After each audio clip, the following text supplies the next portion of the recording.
إن الحمد لله نحمده ونستعينه ونستغفره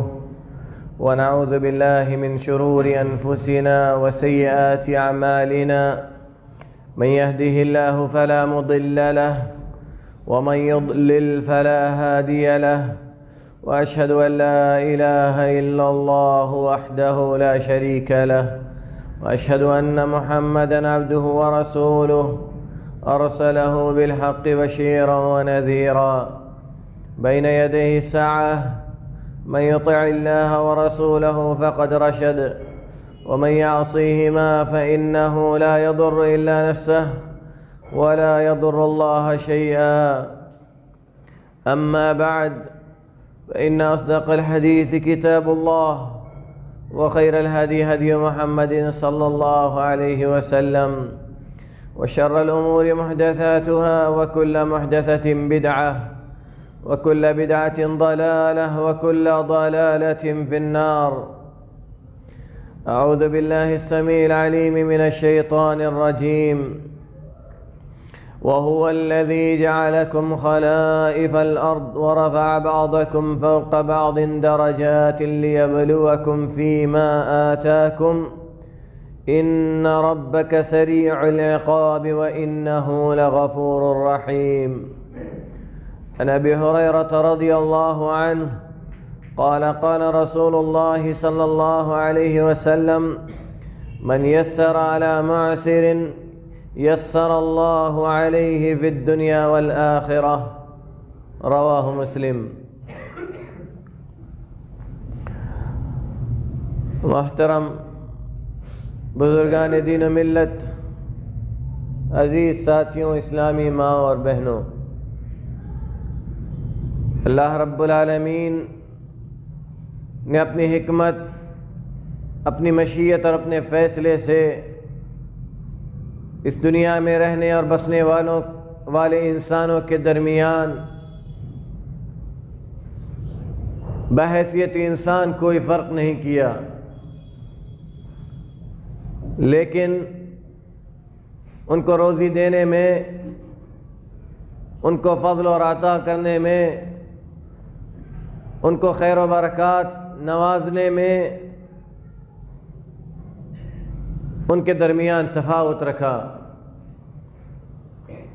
یہ اس کی حکمت ہے، اس کا فیصلہ ہے، اس کا ارادہ ہے، اس کی مشیت ہے، اور ہمیں منوعاً تسلیم کرنا یہ ہماری عبودیت ہے اور رب العالمین کی وحدانیت کی شہادت ہے،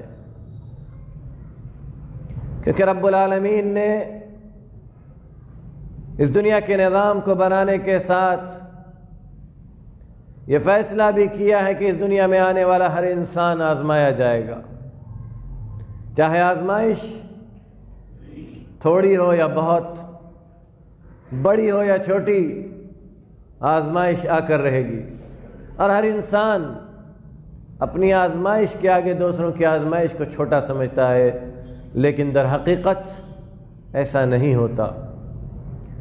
بہت سارے ہنستے چہرے اپنی ہنسی کے پیچھے بہت سارے غموں کو چھپائے رہتے ہیں۔ وہ اس لیے نہیں کہ ان کی زندگی میں غم نہیں، وہ اس لیے نہیں کہ ان پر کوئی آزمائش نہیں، وہ اس لیے کہ رب العالمین کی تقدیر سے راضی ہے۔ جس بھی حال میں رب العالمین نے رکھا ہے، جیسے بھی رب العالمین زندگی کے ایام چلا رہا ہے، یہ اسی کا فضل ہے۔ کیونکہ اگر ہم اپنی زندگی پر غور کریں، اپنے دن و رات پر غور کریں، رب العالمین کی معصیت اور اس کی نافرمانی ہم جس قدر کرتے ہیں، اگر اس پر ہم غور کریں،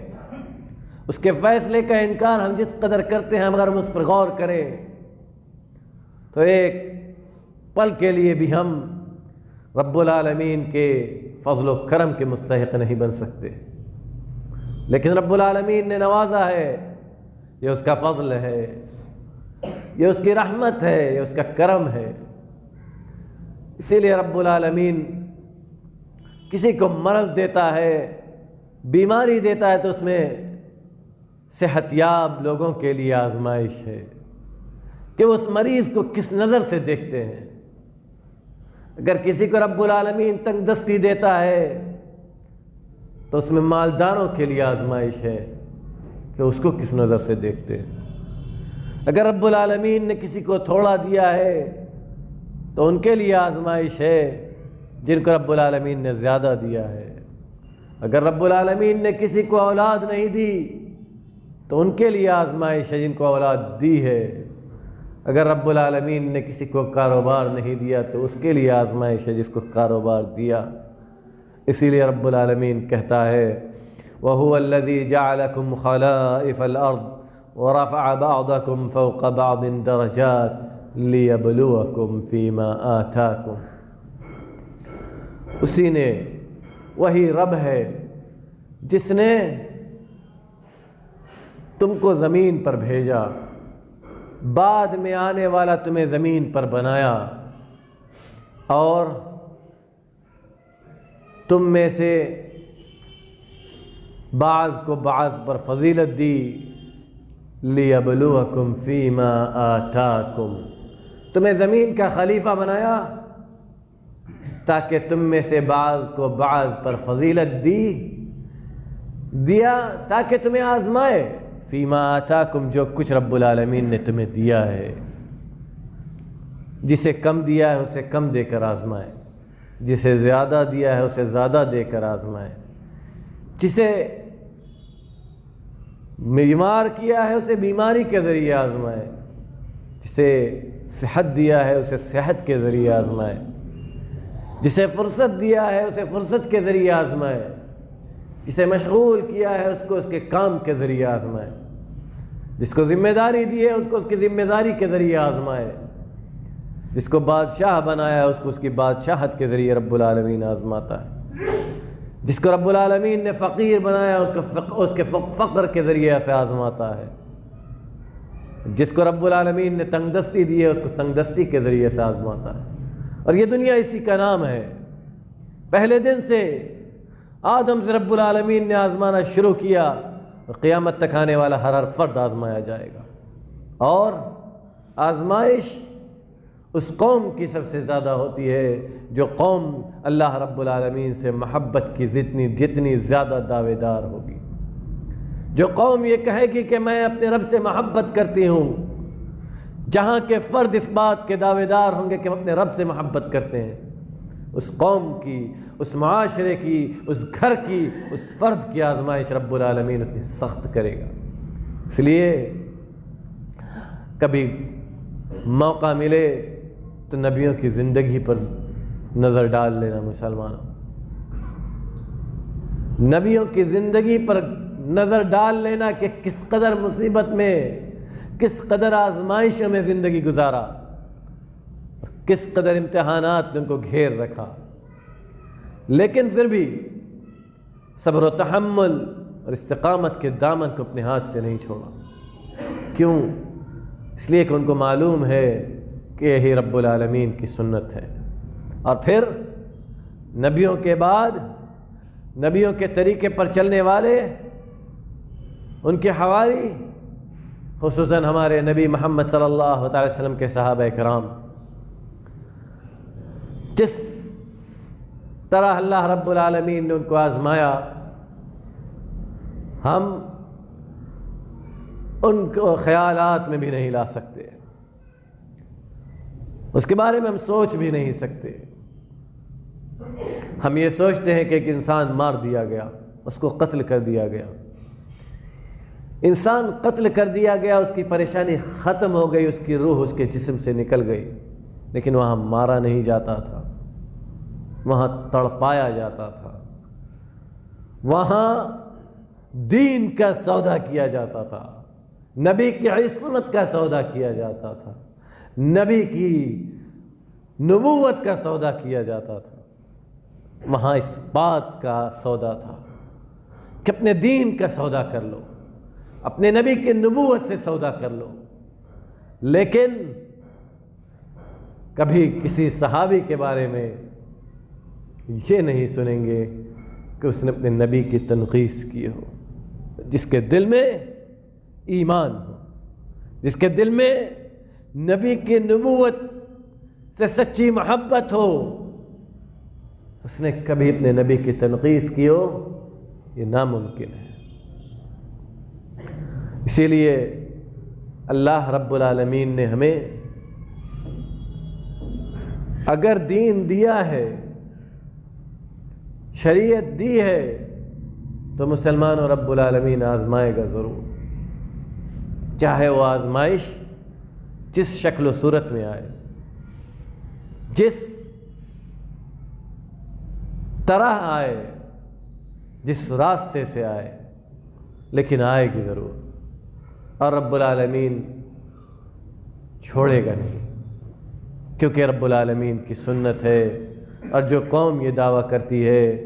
کہ میں اپنے رب سے محبت کرتی ہوں، جو لوگ یہ دعویٰ کرتے ہیں کہ ہم اپنے رب سے محبت کرتے ہیں، رب العالمین ان کو اتنا ہی زیادہ آزماتا ہے۔ اور یہ آزمائش علماء کی زندگی میں ہم اور آپ بہت اچھے طریقے سے دیکھ سکتے ہیں۔ اللہ کے نبی صلی اللہ علیہ وسلم نے اسی لیے مسلمانوں، یہ دنیا آزمائش گاہ ہے، امتحان گاہ ہے، اسی لیے نبی کریم صلی اللہ علیہ وسلم نے ہمیں یہ حکم دیا ہے، اور اللہ نے بھی، کہ ہم ایک دوسرے کی مدد کرتے رہیں، ایک دوسرے کا ساتھ دیتے رہیں، کسی کی پریشانی میں اس کو کام آئے، یہ سب سے بڑا کام ہے۔ دین کی نشر و اشاعت، دوسروں تک صحیح دین کو پہنچانا، صحیح دین کے معنی و مفہوم کو لوگوں کے سامنے واضح کرنا، یہ اللہ رب العالمین کو بہت محبوب کام ہے، لیکن نیت خالص ہونی چاہیے۔ نیت میں فتور آیا تو رب العالمین جہنم کو سب سے پہلے، جہنم کی آگ کو جن لوگوں کے ذریعے سے بھڑکائے گا، وہ یہی لوگ ہوں گے جنہیں قاری، حافظ، مجاہد اور عالم کہا جاتا ہے، جنہیں رب العالمین عزت دیتا ہے، لیکن وہ اس عزت کو دنیا حاصل کرنے میں لگا دیتے ہیں، وہ اس عزت کو لوگوں کی خوشی کے لیے قربان کر دیتے ہیں۔ مسلمانوں کو یہ عزت کمانا نہیں ہے کسی کے آگے جھک کر، عزت اس سے نہیں ملتی ہے، عزت اگر ملتی ہے تو صرف رب العالمین کے آگے جھک کر بس، اور عزت کہیں نہیں ملتی۔ اگر ہم نے لوگوں کی رضا کو ڈھونڈنا شروع کیا، لوگوں کو راضی کرنا ہم نے شروع کیا، تو ایک بہت عظیم مثال ہے مسلمانوں کہ لوگوں کی رضامندی یہ ایسا ہدف اور ایسا ٹارگٹ ہے جہاں تک پہنچا نہیں جا سکتا۔ لوگوں کی رضامندی ایک ایسا ٹارگٹ ہے جہاں پہنچا نہیں جا سکتا۔ آج تک دنیا میں ایسا انسان نہیں آیا جس سے دنیا کا ہر فرد راضی ہو جائے۔ آپ کے اپنے گھر کے لوگ، اپنی اولاد، وہ نہیں راضی ہو سکتے، تو آپ دوسروں گھر سے باہر نکل کے کیسے راضی کر سکتے؟ اسی لیے نبی کریم صلی اللہ علیہ وسلم نے فرمایا کہ من یسر علی معسر یسر اللہ علیہ فی الدنیا والآخرہ، جو کسی مشکل میں پڑے انسان کی مشکل میں آسانی کا سبب بنے، اللہ رب العالمین اس کی دنیا و آخرت کی مشکل کو آسان کر دیتا ہے۔ امام ابن القیم رحمۃ اللہ علیہ کہتے ہیں کہ نصوص شرعیہ اور عقل یہ دونوں اس بات پر دلیل ہیں، اور امت کے تجارب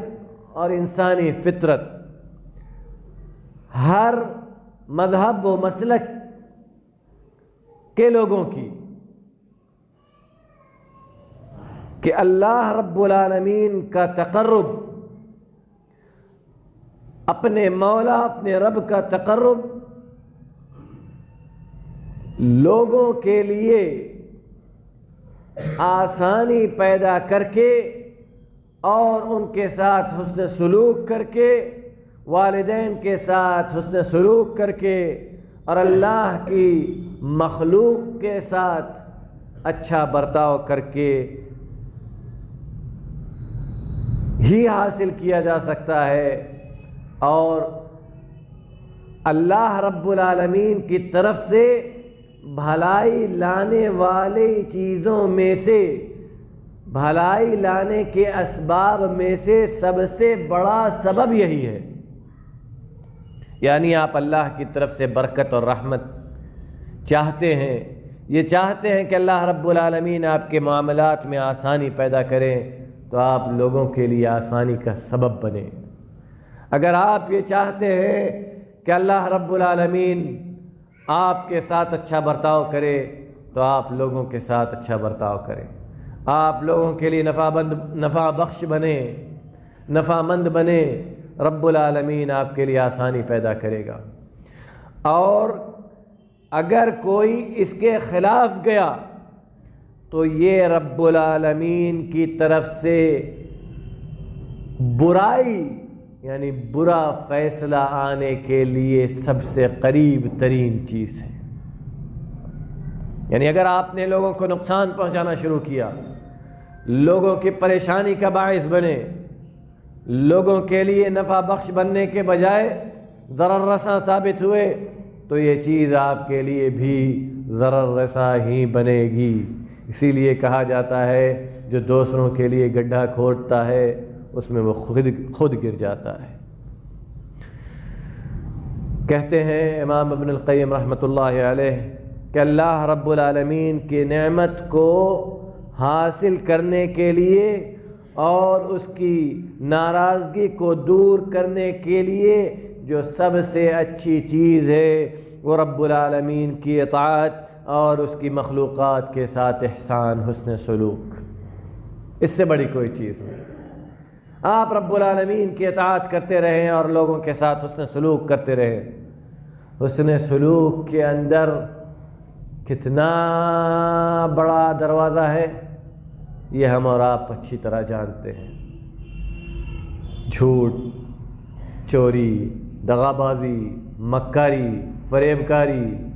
دھوکہ دھڑی، یہ سب کچھ حسن سلوک کے اندر ہے۔ آداب و سلوکیات کے اندر سب کچھ ہے۔ دوسروں کے حق کو مارنا، بھائی بہن کے حق کو ہڑپ کر جانا، وراثت میں دخل اندازی کرنا، صحیح طور سے وراثت کو تقسیم نہ کرنا، یہ سب کچھ حسن سلوک کے اندر داخل ہے۔ اور رب العالمین اس انسان کو نہیں چھوڑتا جو رب العالمین کے بنائے ہوئے حدود کو پامال کرتا ہے۔ لوگوں کے لیے نفع بخش بننا اور اس کے لیے کوشش کرنا یہ انبیاء کی صفات ہے مسلمان۔ اسی لیے آپ دیکھیں گے یوسف علیہ السلام کی زندگی میں کہ ان کے بھائیوں نے ان کو کنویں میں ڈال دیا، لیکن پھر جب وہ خزانے کے مالک بنے، بادشاہ بنے خزانے کے، کھانا پینا سب ان کے ہاتھ میں، لوگ پریشانی کی حالت میں ہیں، ان کے پاس پہنچ رہے ہیں ہمیں بھی دیجئے کھانے کے لیے، ہمارے پاس بھی کھانا نہیں ہے،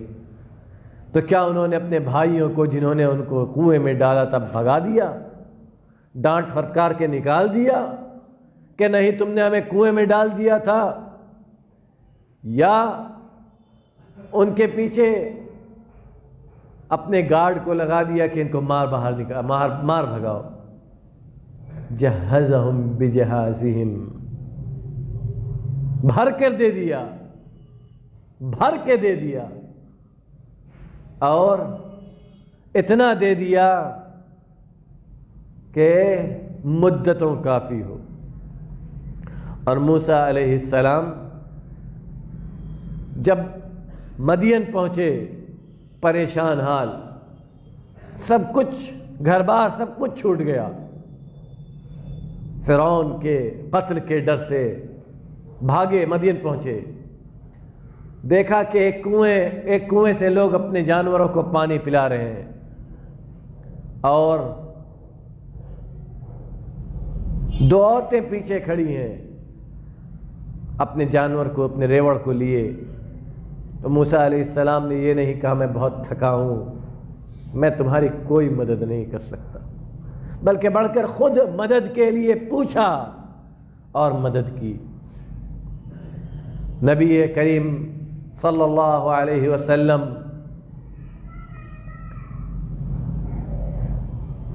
کی صفت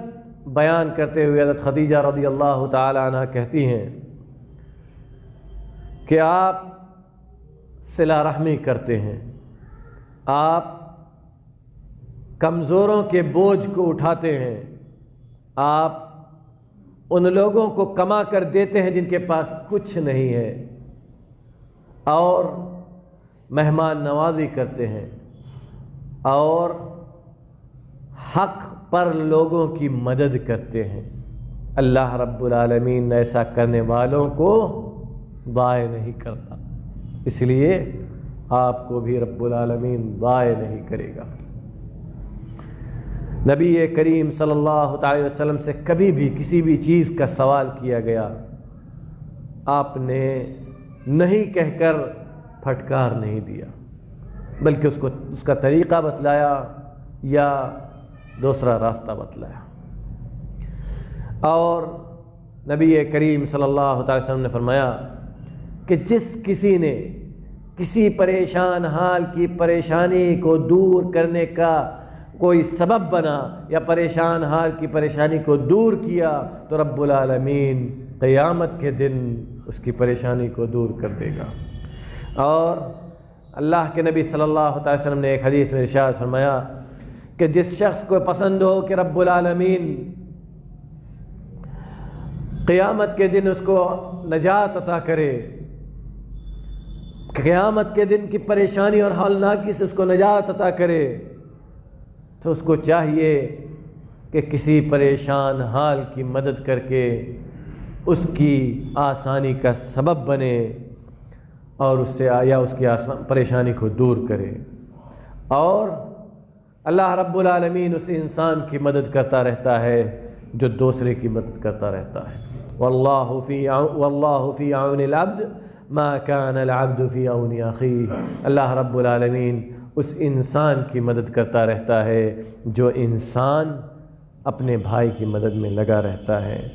امام ابن القیم رحمۃ اللہ علیہ کہتے ہیں کہ شیخ الاسلام رحمۃ اللہ علیہ دوسروں کی حاجتوں کو پورا کرنے کے لیے بہت حریص تھے، اور ہر وقت یہ تلاشتے رہتے تھے کہ کیسے کسی حاجت مند کی میں حاجت کو پورا کروں، کیسے کسی کی مدد کروں۔ اللہ کے نبی صلی اللہ علیہ وسلم نے فرمایا کہ بھلائی کرنے والا آفتوں سے اور بری چیزوں میں پڑنے سے محفوظ رہتا ہے، ہلاک ہونے سے محفوظ رہتا ہے۔ وَأَهْلُ الْمَعْرُوفِ فِي الدُّنْيَا، اور دنیا میں بھلائی کرنے والے یہی آخرت میں بھلائی کرنے والے ہیں۔ ابن عباس رضی اللہ تعالیٰ عنہ کہتے ہیں کہ جو شخص اپنے بھائی کی حاجت کو پورا کرنے میں گیا تو اس کے بڑھتے ہر قدم کے بدلے رب العالمین صدقہ لکھ دیتا ہے، بڑھتے ہر قدم کے بدلے اللہ رب العالمین اس کا صدقہ لکھتا ہے۔ عطا ابن ابی رباح رحمۃ اللہ علیہ کہتے ہیں کہ اپنے بھائی، یہ اس معاشرے کی بات ہے جس معاشرے میں اسلامی نظام قائم تھا، جوائنٹ فیملی کا کوئی نظام نہیں تھا، اسلامی نظام، اسلامی شریعت اور اسلامی قانون تھا، جوائنٹ فیملی کا کوئی تصور نہیں تھا۔ کہتے ہیں تفقدوا اخوانکم بعد ثلاث، اپنے بھائی، اپنے رشتہ داروں کی پرسان حالی ہر تیسرے دن کرو، ہر 3 دن کے بعد ان کی کھوج خبر لو، اگر وہ مریض ہیں تو ان کی عیادت کرو، اگر وہ مشغول ہیں تو ان کے کام میں ان کی مدد کرو، اگر وہ بھول گئے ہیں تو انہیں یاد دلا دو۔ اور جب کوئی ہمارے ساتھ احسان کرے تو ہمارے اوپر یہ واجب ہے کہ ہم اس کا شکر بجا لائیں، کیونکہ اللہ کے نبی صلی اللہ علیہ وسلم کہتے ہیں کہ جو دوسروں لوگوں کا شکر ادا نہیں کرتا وہ اللہ کا شکر بھی ادا نہیں کر سکتا۔ اور نبی کریم صلی اللہ علیہ وسلم نے بڑی واضح نصیحت کی ہے کہ اگر کوئی کسی سے ہم شفاعت کرواتے ہیں